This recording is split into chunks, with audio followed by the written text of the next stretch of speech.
Hi everyone, welcome to Meet the Rams. I'm Kamryn Gibson and today I'm here with Texas Wesleyan women's basketball coach, Scott Hyland. How are you today, coach? Doing great. Awesome. So today we're just going to be talking a lot about this upcoming season, last season, new players, old players. Okay. Just really getting to know the team this year. Sounds good. So coach, you're going into your third year here. How do you establish the culture that you have thus far and what is that culture like? The plan that I've always kind of had, and especially have really been the focus probably my last 8-9 years, has been to kind of create the program I wish I could have played under, in my 4 years as a college athlete. And a big part of that has become the centerpiece of that has been people of great character. Bringing in the right people. And so we've really focused on good people that just happen to also be pretty good basketball players. People that believe in what we're doing, trust our process, and then we're just going to work hard. And it's been a great formula for us. It worked really well my last 5-6 years at Hill. And I think we've set a great framework of where we're headed in my first 2 years here at Texas Wesleyan. Yeah, and we've seen a lot of that framework come into play. If I'm looking at my notes correctly, year one you go 13-16, 9-3 in conference, and you finish 8th. And year two you go 19-10, 15-9 in conference, and we finish 5th. Right. How does that feel? What do you have to do in a year to make those kind of jumps? Well, a big part was everybody getting comfortable, with how we want to do things and establishing those standards of what the program is going to be about. Again, coming back to the right people, hard work, discipline, a belief system.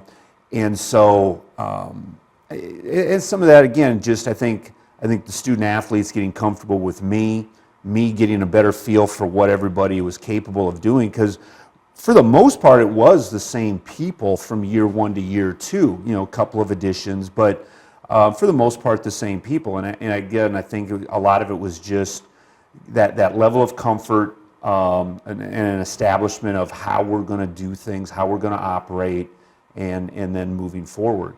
Now, we've been able to go, I think, hopefully to another level. We've brought in some people that maybe a little bit more athletic, a little bit more skilled, hoping to, again, take us to a whole nother level. And then at the same time, those that are back have really upped their game. They've worked hard in the weight room, they've gotten on the court in the offseason, done a lot of work on their own, and made vast improvements. And we're seeing that, on a daily basis. With those improvements, what do you think, with being so close to the national tournament last year, what do you think we're going to have to push towards to get there? I think it's establishing how we want to play.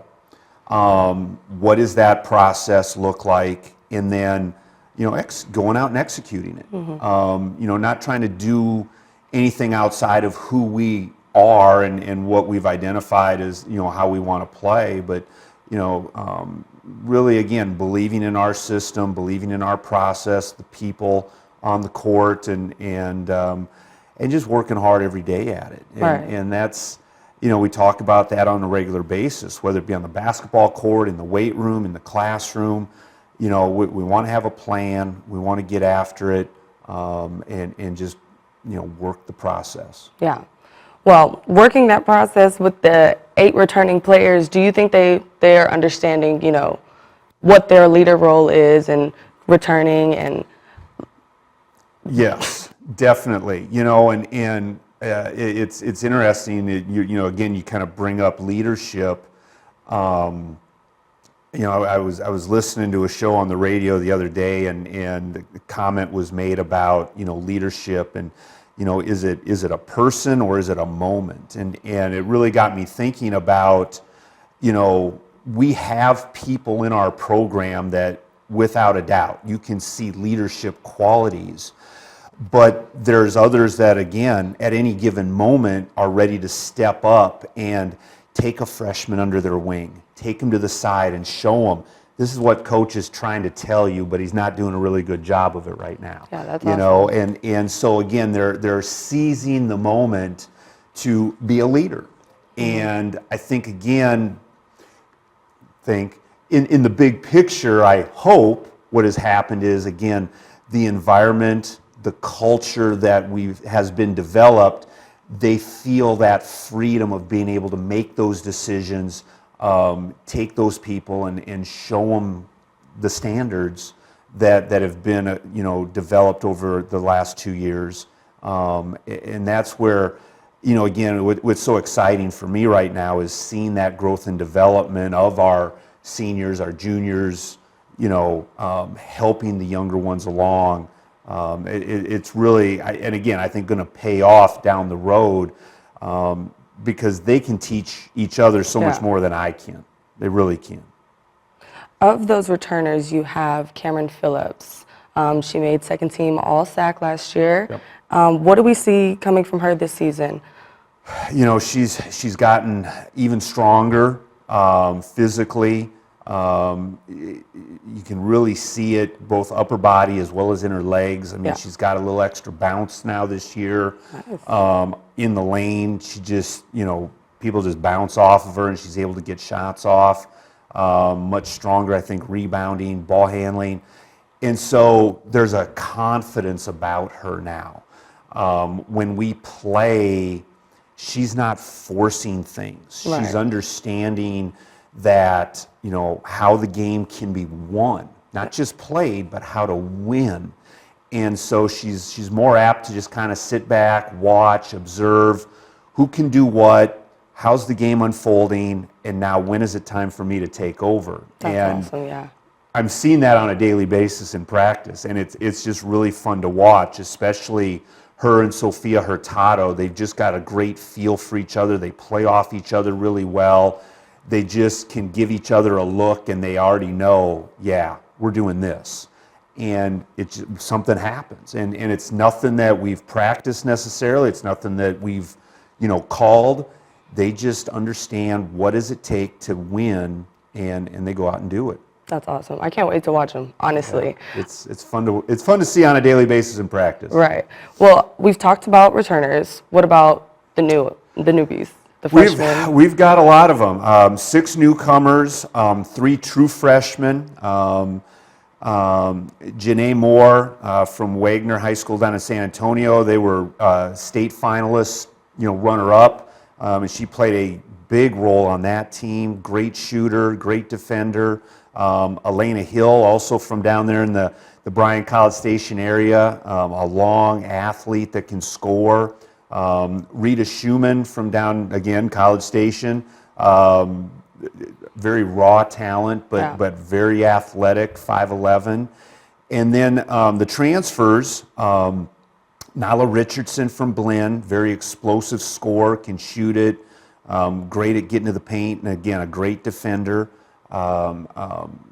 Kylie Spates from Midwestern, D2 transfer point guard that can shoot the ball and it just, again, really understands the game. And then finally, Kennedy Holmes, the redshirt freshman, a transfer from Angelina that played over here at Arlington Bowie, not too far down the road, is just an exceptional talent. Yeah.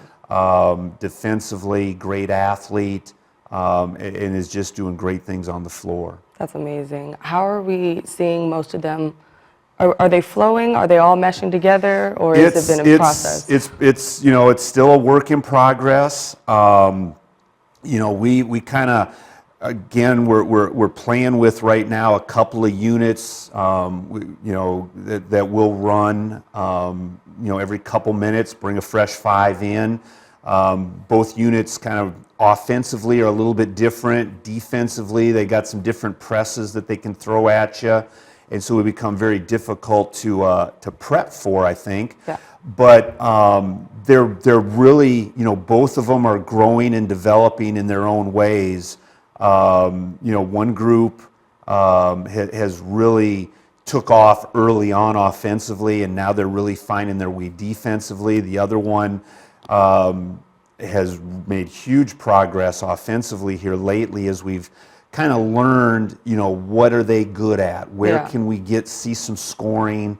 How do we need to defend? And so both units are progressing right now really well. And later on tonight in our exhibition, we hope to hopefully get a chance to see that and showcase it. Yeah. Okay, so take us into this non-conference schedule. Who do you play? Who y'all excited for? We've got a couple of exhibitions coming up here against Weatherford College and Cisco this week, and then we kick off next Thursday, the 23rd, against Arlington Baptist. Traditionally, a team that plays very up-tempo. They're going to press, run and jump, very aggressive defensively. They're going to shoot it quick.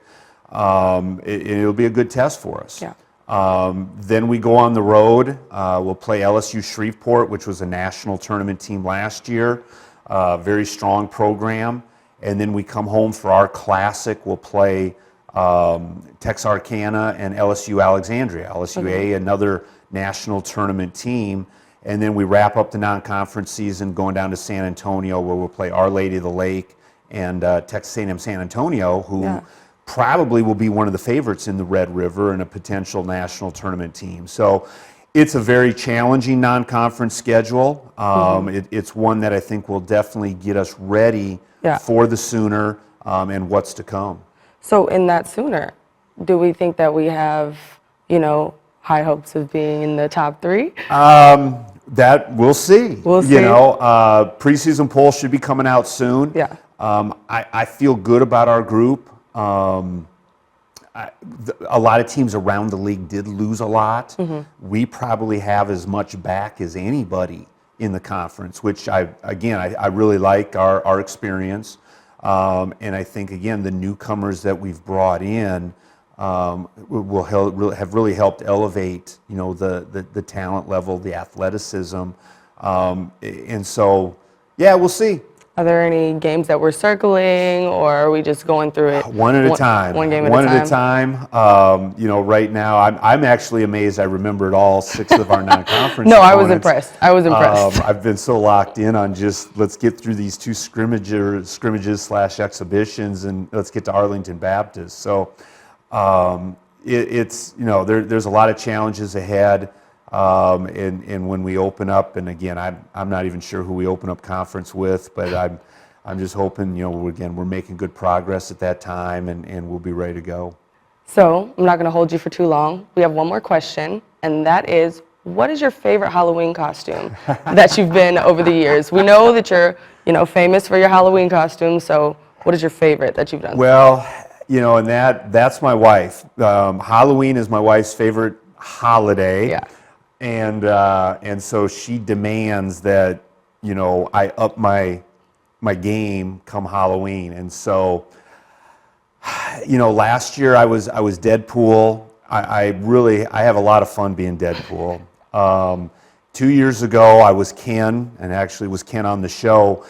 My favorite, though, is probably, and it's a character I am scared to death of. So when I actually was this character, I was scared of myself. Oh, gosh.